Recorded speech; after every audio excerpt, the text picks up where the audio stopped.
राधे राधे, जय श्री कृष्णा। आप सभी को मार्गशीर्ष यानी अघन मास की अमावस्या व्रत की हार्दिक शुभकामनाएं। आज की वीडियो में आप सुनेंगे अमावस्या की कथा। इस कथा को अमावस्या के दिन अवश्य सुनना चाहिए और हाथ में पुष्प लेकर भी इस कथा को सुनना चाहिए। प्रेम से बोलिए उमा महेश्वर भगवान की जय। प्रेम से बोलिए भगवान श्री लक्ष्मी नारायण जी की जय। किसी राज्य में एक राजा और एक रानी रहा करते थे। उनके 4 संतानें थी, 2 लड़के थे और 2 लड़कियां थीं। एक लड़की का नाम था पूर्णिमा और दूसरी लड़की का नाम था अमावस्या। पूर्णिमा घर के कामों में निपुण थी और घर का पूरा काम अच्छे से करती थी। काम समाप्त होने पर वह भगवान की पूजा अर्चना भी किया करती थी। इसके अलावा उसका एक और नियम भी था कि वो रोजाना गौ माता की सेवा भी किया करती थी।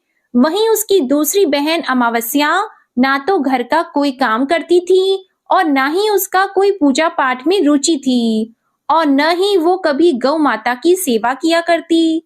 पूर्णिमा सर्वगुण संपन्न थी, फिर भी राजा और रानी अपने दोनों बेटों से और पुत्री अमावस्या को ही प्यार किया करते थे।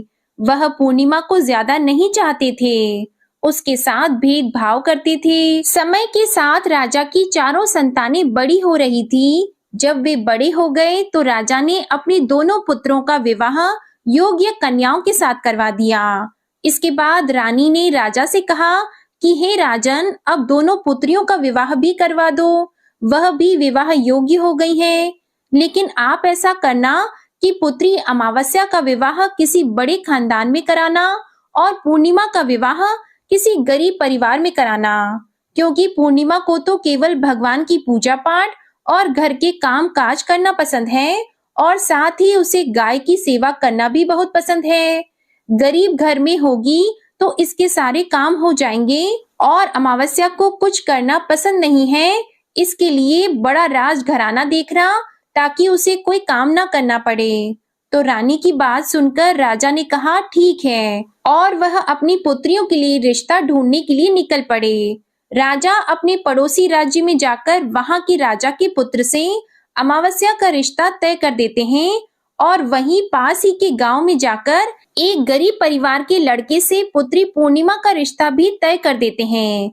और घर आकर राजा ने सारी बात रानी को बताई तो रानी सोचने लगी कि अब देखते हैं भगवान इसकी मदद कैसे करते हैं।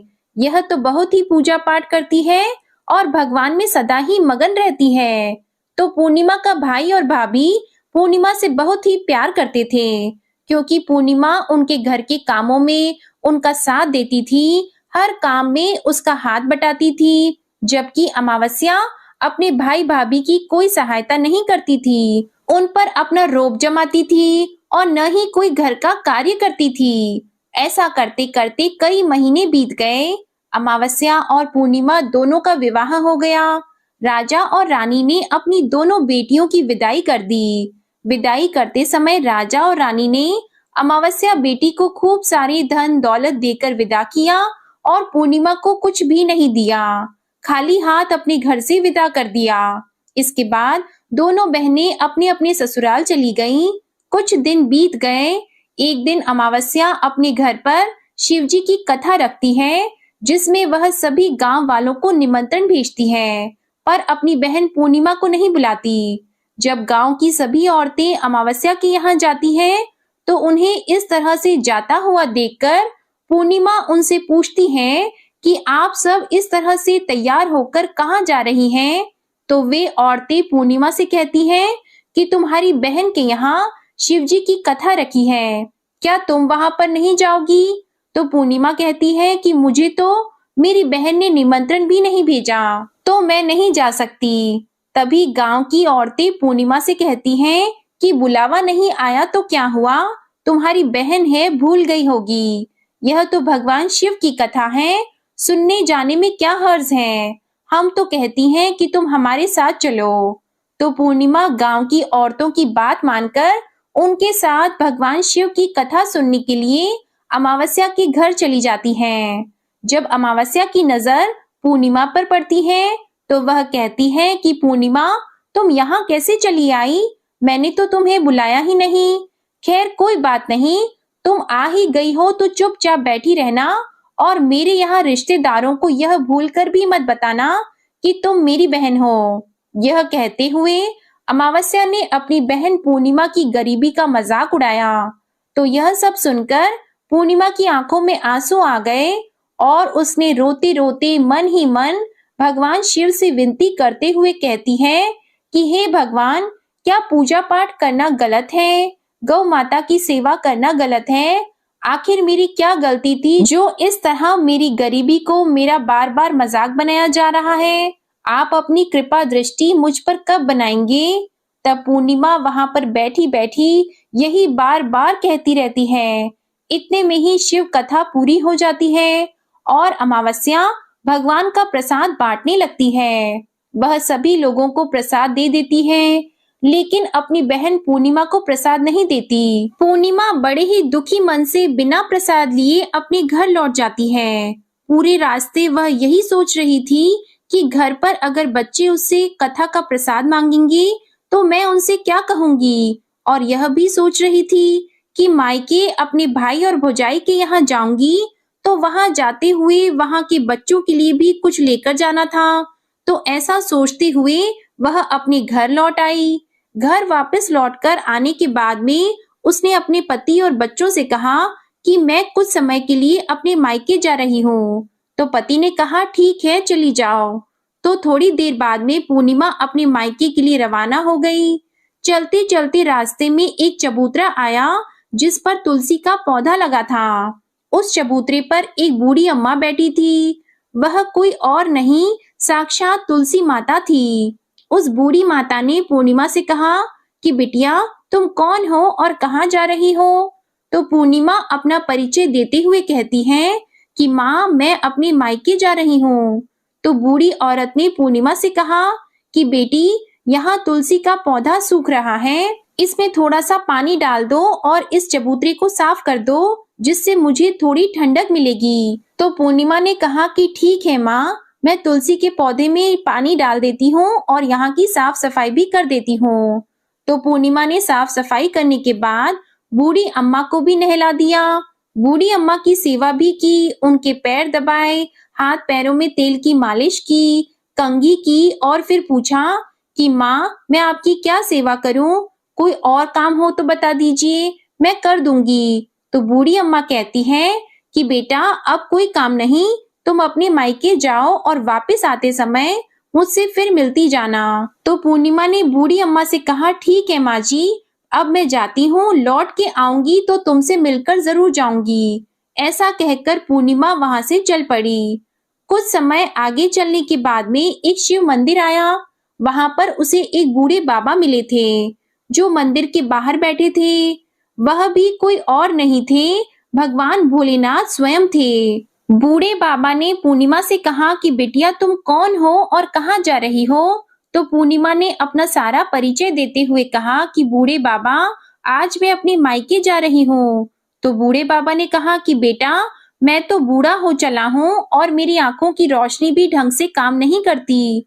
तुम ऐसा करो कि मंदिर की साफ सफाई कर दो और शिवलिंग पर जल चढ़ा दो और भोले शंकर जी के आगे एक घी का दीपक जला दो। तो पूर्णिमा ने कहा ठीक है बाबा।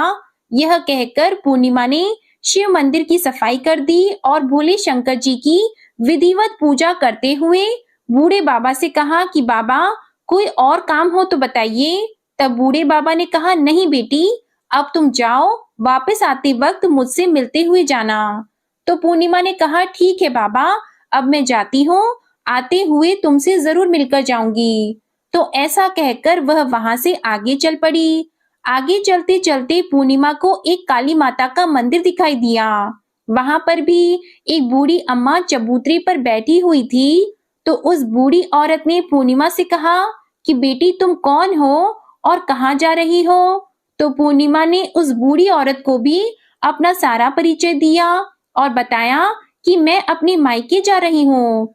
तो वह बूढ़ी औरत सुनकर यह कहती है कि बेटा, अच्छी बात है, लेकिन तुम ऐसा करो, यहाँ पर पूजा पाठ करने के लिए तो सभी आते हैं, लेकिन मंदिर की साफ सफाई कोई नहीं करता, इसलिए तुम इस मंदिर की सफाई कर दो और चबूतरे की भी साफ सफाई कर दो। तो पूर्णिमा ने कहा ठीक है माँ जी। यह कहकर पूर्णिमा ने पूरे मंदिर की और चबूतरे की साफ सफाई कर दी और पूजा पाठ भी की और उस बूढ़ी माता का श्रृंगार भी कर दिया। बूढ़ी माँ के पैर दबाए और कहती है कि माँ जी सारा काम हो गया, अगर मेरे लायक कोई और काम हो तो मुझे बताइए, मैं उसे भी कर देती हूँ। तो वह बूढ़ी अम्मा कहती है नहीं बेटी, अब तो तुम जाओ, लेकिन मायके से आते वक्त मुझसे मिलते हुए जाना। फिर पूर्णिमा कहती है ठीक है और वह आगे चल पड़ी। आगे चलते चलते एक नदी आती है, वहां पर भी एक बूढ़ी अम्मा बैठी थी। वह कहती है बेटी तुम कौन हो, कहाँ से आई हो और कहाँ जा रही हो। तो पूर्णिमा उस बूढ़ी औरत को भी अपना पूरा परिचय देते हुए बताती है कि अम्मा मैं अपने मायके जा रही हूँ। तो बूढ़ी औरत पूर्णिमा से कहती है कि बेटा यह तो अच्छी बात है, नदी पर स्नान करने तो सभी आते हैं, लेकिन यहाँ पर कोई साफ सफाई नहीं करता, इसलिए तुम ऐसा करो कि नदी के किनारे पर साफ सफाई कर दो। तो पूर्णिमा कहती है ठीक है माँ जी, और वो वहाँ की साफ सफाई में लग जाती है। सारी साफ सफाई समाप्त करके बूढ़ी अम्मा के पैर दबाती है और कहती है कि माँ जी और कोई काम हो तो बताइए। तो वो बूढ़ी औरत कहती है कि नहीं बेटा, अब तुम जाओ और जब मायके से लौट कर आओ तो मुझसे मिलते हुए जाना। इस नाव में बैठकर नदी के दूसरे किनारे पर पहुंच जाओ। तो यह कहते हुए वह बूढ़ी अम्मा एक नाव की तरफ इशारा करती है। तो पूर्णिमा उस नाव में बैठकर नदी के दूसरे पार चली जाती है और वहां से अपने मायके के घर पहुंच जाती है। वहां पहुंचते ही पूर्णिमा के भैया और भाभी उसे देखकर बहुत ही खुश होते हैं और वे पूर्णिमा की खूब खातिरदारी करते हैं, उसे खूब सारी बातें करते हैं और कहते हैं कि बच्चों को भी साथ लेकर आती तो कितना अच्छा होता। तो यह सब कुछ देखकर पूर्णिमा बहुत ही खुश होती है और सोचती है कि कोई तो है जो मुझे देखकर इतना खुश होता है। इस तरह पूर्णिमा ने अपने मायके में कुछ दिन बड़ी ही हंसी खुशी के साथ बिताए और फिर अपने भैया और भाभी से कहा कि मैं अपने ससुराल वापस जाना चाहती हूँ।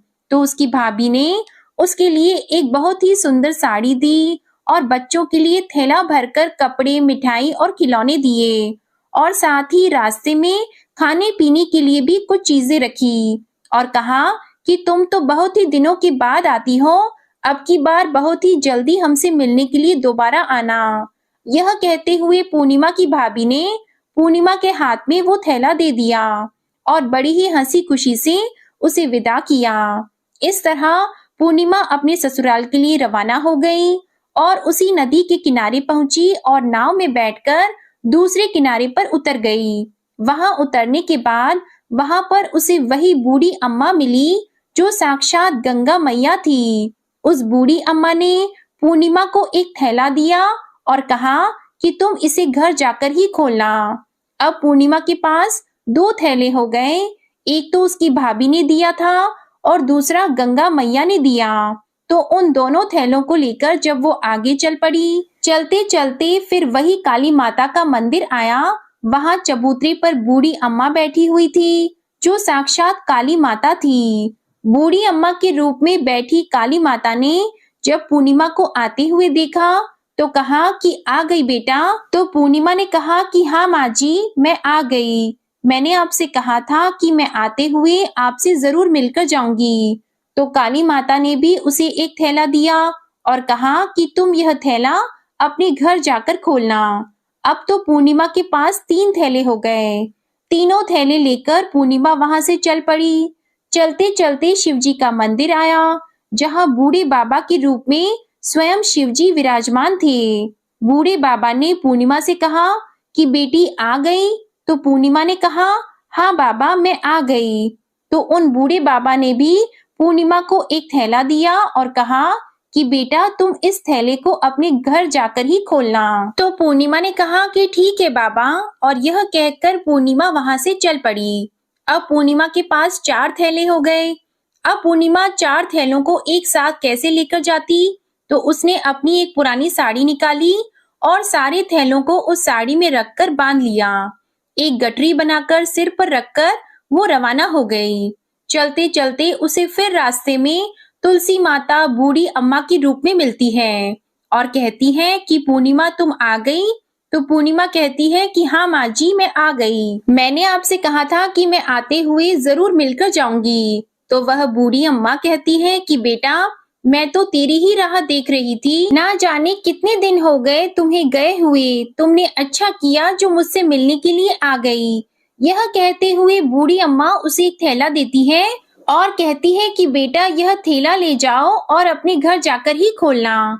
तो पूर्णिमा ने कहा कि ठीक है माँ जी, आपने जैसा कहा मैं वैसा ही करूंगी। यह कहते हुए पूर्णिमा ने वो 5वां थैला वहां से लेकर रवाना हो गई। अब एक गठरी सिर पर और एक थैला हाथ में लिए जैसे ही वो अपने ससुराल के घर पहुंचती है, तो उसे देखकर उसके बच्चे बड़े ही खुश होते हैं और कहते हैं कि माँ, मामा के यहाँ से क्या लेकर आई हो, हमें जल्दी से दिखाओ। हमें तो लगता है खूब सामान लेकर आई हो। अब की बार मामा ने हमारे खाने के लिए क्या भेजा है, हमें जल्दी से दिखाओ। तो पूर्णिमा कहती है कि बेटा, थोड़ा सब्र करो। यह कहते हुए पूर्णिमा अपने सिर पर से गठरी को नीचे रखती है और उसे खोलकर सबसे पहले अपने मायके का थैला खोलकर देखती है, तो उसमें बच्चों के लिए अच्छे अच्छे कपड़े, खाने पीने के सामान, बच्चों के खेलने के लिए खिलौने और कुछ गहने भी रखे थे। तो उसे देखकर वो मन ही मन बहुत ही खुश होती है और अपने भैया भाभी को खूब आशीष देती है। फिर पूर्णिमा कपड़े अपने बच्चों को दे देती है और खाने पीने की चीजें भी बच्चों को देकर अपने बच्चों का चेहरा निहारने लगती है। उसके बच्चे अपने जीवन में पहली बार इतना सब कुछ सामान देख रहे थे, तो वे बहुत ही खुश थे। इसके बाद पूर्णिमा ने दूसरा थैला खोला जो गंगा मैया ने दिया था, तो उसमें ढेर सारे हीरे जवाहरात, सोने चांदी आदि थे। उसके बाद में पूर्णिमा ने तीसरा थैला खोला जो उसे काली माता ने दिया था। उसमें बहुत सारा सोना और श्रृंगार का सामान भरा हुआ था। तो यह देखकर पूर्णिमा बहुत ही खुश हुई और फिर उसने चौथा थैला खोला जो भोले शंकर ने दिया था। वो थैला धन संपत्ति से भरा हुआ था, बहुत सारी खुशियां भरी थी। इसके बाद में पूर्णिमा ने 5वां थैला खोला जो उसे तुलसी मैया ने दिया था। उसमें चावल, दाल और 7 प्रकार के खाने की चीजें भरी हुई थी। अब पूर्णिमा के घर में किसी भी चीज की कोई कमी नहीं थी। उसका घर धन धान्य से भरा हुआ था और परिपूर्ण था। पूर्णिमा और उसका परिवार सुखपूर्वक जीवन व्यतीत करने लगे। तो पूर्णिमा के मन में एक दिन विचार आया कि क्यों ना मैं भी शिव जी की कथा करवाऊं। तो उसने भी शिव जी की कथा का एक कार्यक्रम रखा और पूरे गांव वालों को निमंत्रण दिया। घर घर जाकर सभी लोगों को बुलावा देकर आई। पूर्णिमा अपनी बहन अमावस्या के घर भी गई और शिवजी की कथा सुनने के लिए उसे न्योता दिया। तो अमावस्या ने जब पूर्णिमा को देखा तो वो सोचने लगी कि इतने गहने पहने हुए, इतने सुंदर वस्त्र पहन रखे हैं, इसका घर तो बहुत गरीब है, फिर इतना सब कुछ इसके पास कैसे आया, यह जानने के लिए इसके घर तो जाना पड़ेगा। यह सोचकर अमावस्या पूर्णिमा के घर शिव कथा सुनने के लिए आ गई। तो उसने देखा कि पूर्णिमा के घर में कोई चीज की कहीं भी कुछ कमी नहीं थी। तो इतनी सारी धन दौलत देखकर अमावस्या आश्चर्यचकित हो गई और पूर्णिमा से पूछने लगी कि तुम्हारे घर में इतनी धन दौलत कहाँ से आई। तो पूर्णिमा ने कहा कि देखो बहन, तुमने शिवजी की कथा में मुझे नहीं बुलाया था, फिर भी मैं चली आई। तुमने मुझे प्रसाद तक नहीं दिया और मेरी गरीबी का मजाक उड़ाया था। उसके बाद मैं अपने घर आ गई और घर आते हुए मन में यही सोच रही थी कि अपने मायके जाऊंगी और बच्चों के लिए कुछ लेकर आऊंगी। तुमने तो मेरे बच्चों के लिए प्रसाद तक नहीं दिया, इसलिए मैं तुम्हारे यहाँ से आते ही मायके चली गई। यह कहते हुए पूर्णिमा ने उसके बाद जो घटना हुई वो सारी की सारी अमावस्या को बताई। तो ये सारी बातें सुनने के बाद अमावस्या कहती है कि तुम मुझे प्रसाद मत दो और मुझे खूब डांट लगाओ। तो पूर्णिमा कहने लगी कि यह तो भगवान का प्रसाद है, मैं तो सबको दूंगी और तुम्हें भी दूंगी। इतना कहने पर भी अमावस्या ने प्रसाद नहीं लिया। वह बिना प्रसाद के सीधे अपने घर चली गई। घर जाकर अपने बच्चों और पति से कहने लगी कि मैं मायके जा रही हूँ। तो उसके पति ने कहा, कोई बात नहीं, कुछ दिन रुक कर चली जाना, अभी मुझे कोई काम है। तो अमावस्या ने अपने पति की एक नहीं सुनी और अपने मायके जाने के लिए तैयार हो गई। जैसे ही वह मायके जा रही थी, तो रास्ते में तुलसी माता चबूतरे पर बैठी हुई बूढ़ी माता के रूप में मिली। तो बूढ़ी माता ने अमावस्या से कहा कि बेटी तुम कौन हो और कहाँ जा रही हो? तो अमावस्या ने अपना परिचय देते हुए कहा कि मैं अपने मायके जा रही हूँ। तो बूढ़ी अम्मा बोली कि बेटा, यह तो अच्छी बात है, पर तुम ऐसा करो कि यह तुलसी का पौधा सूख रहा है, इसमें थोड़ा सा पानी डाल दो और इस चबूतरे की साफ सफाई कर दो। तो बूढ़ी अम्मा के इतना कहते ही अमावस्या ने गुस्से में आकर कहा कि बुढ़िया, तुम्हें दिखाई नहीं देता मैंने इतनी महंगी साड़ी पहन रखी है, साफ सफाई करूंगी तो यह गंदी हो जाएगी और यहाँ आसपास पानी भी नहीं है, मैं कहाँ से पानी लाकर तुलसी के पौधे में डाल दूं? तुम्हारे और तो कोई काम नहीं है, तुम ही ऐसा करो कि आसपास कहीं पर पानी होगा, लाकर इस पौधे में डाल देना। ऐसा कहकर अमावस्या वहां से चल पड़ी। चलते चलते शिव मंदिर आया। वहां पर भगवान शिव बूढ़े बाबा का रूप धारण किए हुए बैठे थे। उसे देखते ही पूछा कि बेटा तुम कहाँ जा रही हो? तो अमावस्या ने कहा कि मैं अपने मायके जा रही हूँ। तो बूढ़े बाबा ने कहा कि बेटा मंदिर की साफ सफाई कर दो और भोले शंकर की पूजा कर दो, आजकल मुझे थोड़ा कम ही दिखाई देता है। तो बूढ़े बाबा के साफ सफाई वाली बात सुनकर अमावस्या को गुस्सा आ गया और वह गुस्से में मना करते हुए वहां से आगे चल पड़ी। आगे चलते चलते काली माता का मंदिर दिखाई दिया। वहां पर काली माता बूढ़ी अम्मा के रूप में बैठी हुई थी। तो अमावस्या को देखते ही काली माता ने पूछा कि बेटी तुम कौन हो और कहाँ जा रही हो? तो अमावस्या ने कहा कि मैं अपने मायके जा रही हूँ। तो वह बूढ़ी अम्मा बोली कि बेटी तुम मेरा एक काम कर दो, इस मंदिर में पूजा पाठ करने तो सभी लोग आते हैं, लेकिन साफ सफाई कोई नहीं करता, तुम ऐसा करो मंदिर की साफ सफाई कर दो। तो अमावस्या इस बात पर भड़क पड़ी और कहने लगी, ना तो मैं तुम्हारे इस मंदिर की पूजा पाठ करूंगी और ना ही इसकी सफाई करूंगी। तुम मुझसे कह रही हो, इससे अच्छा तो यह है कि इस मंदिर की सफाई तुम खुद कर लो, तुम्हारे और कोई काम नहीं है। ऐसा कहकर वो वहां से चल पड़ी। आगे चलते चलते फिर वही नदी आई। उसके किनारे पर भी एक बूढ़ी अम्मा बैठी थी। उसे देखते ही बोली कि बेटा तुम कहाँ जा रही हो और कौन हो? तो उसने कहा कि मैं अपने मायके जा रही हूँ। तो बूढ़ी अम्मा ने कहा कि बेटा ये तो अच्छी बात है, तुम मेरा एक काम कर दो, इस गंगा नदी में स्नान करने तो सभी आते हैं, पर इसके किनारे सफाई कोई नहीं करता। तुम ऐसा करो कि यहाँ की साफ सफाई अच्छे से कर दो। तो बूढ़ी माई के इतना कहते ही अमावस्या को गुस्सा आ गया। उसने कहा कि तुम्हें दिखाई नहीं देता मैंने कितनी महंगी साड़ी पहन रखी है, मैं यहाँ के राजा की बेटी हूँ, मैं कोई नौकरानी नहीं हूँ जो तुमने कह दिया और मैं यहाँ पर सफाई करने लग गई। तो इस तरह बूढ़ी अम्मा को भला बुरा कहते हुए अमावस्या जैसे ही नाव में बैठने लगी तो नाव में फूलों की जगह कांटे भरे हुए थे, लेकिन वह अपने अधिक गुस्से के कारण उन कांटों से भरी नाव में ही बैठ गई। उसके पैर में कांटे बार बार चुभ रहे थे। जैसे ही वह दूसरे किनारे पर पहुंची तो वहां पर उतरकर वो अपने मायके चली गई। उसके पैरों से खून निकल रहा था तो उसके भाई और भाभी ने उसे देखा। उसके पैरों के बारे में उससे कुछ भी नहीं पूछा और मन ही मन कहने लगी कि ना तो ये कोई काम करती है और ना ही बात मानती है। अब क्या कहना, पूर्णिमा तो हमारे काम काज में हाथ बटाती थी, यह तो कुछ करने वाली नहीं, इससे ज्यादा बातचीत करना ठीक नहीं, बात नहीं करेंगी तो जल्दी ही वापस भी चली जाएगी। ऐसा सोचकर उन्होंने अमावस्या से ज्यादा बातचीत नहीं की और जल्दी जल्दी खाना बनाया और खा पीकर वो सारे सो गए।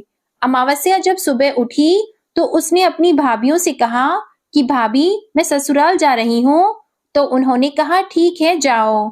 तो अमावस्या बोली कि पूर्णिमा को तो आपने एक थैला दिया था और मुझे कुछ नहीं दोगी। तो भाई और भाभी ने कहा कि तुम जाओ, तुम्हारा थैला तुम्हारे घर पहुंच जाएगा। फिर अमावस्या वहां से चल पड़ी और चलते चलते नदी के किनारे पहुंची तो वहां पर गंगा मैया बूढ़ी औरत का रूप धारण किए हुए बैठी थी। बूढ़ी माँ ने कहा कि आ गई बेटी। तो अमावस्या बोली, हाँ मैं आ गई। कुछ देर तक अमावस्या वहीं पर खड़ी रही तो बूढ़ी अम्मा ने उसे कुछ भी नहीं दिया। तो अमावस्या बोली कि पूर्णिमा को तो तुमने एक थैला दिया था, क्या मुझे नहीं दोगी? तो बूढ़ी अम्मा ने कहा कि तुम घर जाओ, तुम्हारा थैला तुम्हारे घर पहुंच जाएगा। तो वह वहां से चल पड़ी। आगे चलने पर उसे काली मैया मिली। उसे देखते ही अमावस्या ने कहा कि मेरा थैला कहाँ है? तुमने पूर्णिमा को एक थैला दिया था। तो काली अम्मा का रूप धारण किए हुए बूढ़ी अम्मा बोली कि तुम अपने घर जाओ, तुम्हारा थैला तुम्हारे घर पहुंच जाएगा। तो यह सुनकर अमावस्या वहां से चल पड़ी। चलते चलते रास्ते में फिर वही शिव मंदिर आया। वहां पर भोले शंकर बूढ़े आदमी का रूप धारण किए हुए बैठे थे। उन्हें देखते ही अमावस्या बोली कि मेरा थैला कहाँ है? तो बूढ़े बाबा ने कहा कि तुम घर जाओ, तुम्हारा थैला तुम्हारे घर पहुंच जाएगा। तो अमावस्या वहां से आगे चल पड़ी। आगे चलते चलते उसे तुलसी माता बूढ़ी अम्मा का रूप धारण किए हुए वहां पर बैठी हुई मिली। तो अमावस्या को देखते ही कहा कि आ गई बेटा। तो अमावस्या ने कहा कि हाँ मैं आ गई, मेरा थैला कहाँ है? पूर्णिमा को तो आपने थैला दिया था। तो अमावस्या की बात सुनकर तुलसी मैया ने कहा कि तुम अपने घर जाओ, तुम्हें तुम्हारा थैला वहीं पर मिल जाएगा। तो अमावस्या वहां से जल्दी जल्दी अपने घर की ओर चल पड़ी। जैसे ही वह अपने घर पहुंची तो आंगन में देखा कि वहां पर 5 थैले पड़े हैं। अमावस्या ने मन में सोचा कि अब तो मेरे पास भी खूब सारी धन दौलत हो जाएगी। तो उसने जल्दी जल्दी सारे थैलों को खोलकर देखा। किसी में मिट्टी भरी थी तो किसी में पत्थर रखे थे, किसी में कोयला था और मायके वाला थैला बिल्कुल खाली था। तो इस तरह के थैलों को देखकर अमावस्या को बहुत ही गुस्सा आया और वो दौड़ती दौड़ती पूर्णिमा के घर गई और कहने लगी कि तुम्हें तो इतना सब कुछ मिला और मुझे कुछ नहीं मिला, तूने मुझसे झूठ क्यों बोला? तो अमावस्या की बात सुनकर पूर्णिमा कहती है कि जब मैं अपने मायके जाती हूँ तो अपनी भाभीयों के साथ उनके काम में हाथ बटाती हूँ, उनके साथ मिलकर काम करती हूँ, उनकी इज्जत करती हूँ। लेकिन तुम तो अहंकार वश किसी की इज्जत नहीं करती, इसलिए वे भला तुम्हें क्या देंगे? तूने तुलसी माता को ठुकरा दिया, गंगा मैया को ठुकरा दिया, काली माँ को भी ठुकराया और भगवान शिव का कहना भी नहीं माना, इसलिए उन्होंने तुम्हें कुछ भी नहीं दिया। मैंने उन सब का कहा हुआ काम बड़े ही श्रद्धा भाव से किया था, इसलिए ये सब कुछ मुझे प्राप्त हुआ है। यह सब मुझे पूजा और भक्ति से मिला है। तो यह सब सुनकर अमावस्या कहती है कि बहन मुझे माफ कर दो, मैंने तुम पर हमेशा अत्याचार किया है। माँ ने भी हमेशा हम दोनों के बीच में भेदभाव रखा था।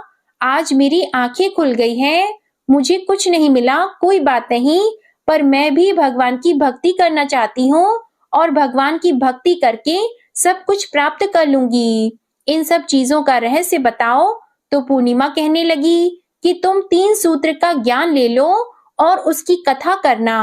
पहले सूत्र में दया मांगना, दूसरे सूत्र में कथा मांगना और तीसरे सूत्र में 108 बार ओम नमः शिवाय का जाप करना। बहन, यह सूत्र भगवान ने स्वयं दिए हैं, इसलिए तुम इनको अपने हृदय में बसा लेना।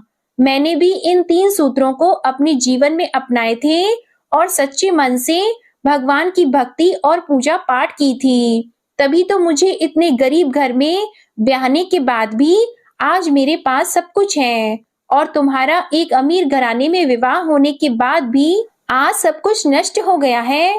तो यह 3 सूत्र अपने मन में रखकर अमावस्या अपने घर चली गई और भगवान की पूजा पाठ करने लगी और भगवान शिव से माफी मांगते हुए कहा कि हे भोले शंकर, मुझे माफ कर दो जो मैंने अपनी बहन पूर्णिमा पर इतने अत्याचार किए। शिव कथा में वह बिना बुलाए आई, फिर भी मैंने उसका अपमान किया, मुझे माफ कर दो। अब मैं पूरे विधि विधान से पूजा अर्चना किया करूंगी। और फिर वह गौ माता की सेवा भी करने लगी और दूसरों की मदद भी करने लगी, जिसकी वजह से उसका घर धन धान्य से परिपूर्ण हो गया। बोलो भोले शंकर की जय। बोलो भगवान श्री विष्णु जी की जय। तो ये थी अमावस्या और पूर्णिमा, दो बहनों की कथा, जो अमावस्या और पूर्णिमा के व्रत में अवश्य ही सुननी चाहिए। भगवान भोलेनाथ और भगवान श्री हरि विष्णु जी आपकी सभी मनोकामनाओं को पूर्ण करें। आज की कथा पसंद आए तो वीडियो को लाइक करके चैनल को जरूर सब्सक्राइब करिएगा और कमेंट में भगवान भोलेनाथ और विष्णु जी की जय जरूर लिखिएगा। जय श्री कृष्णा।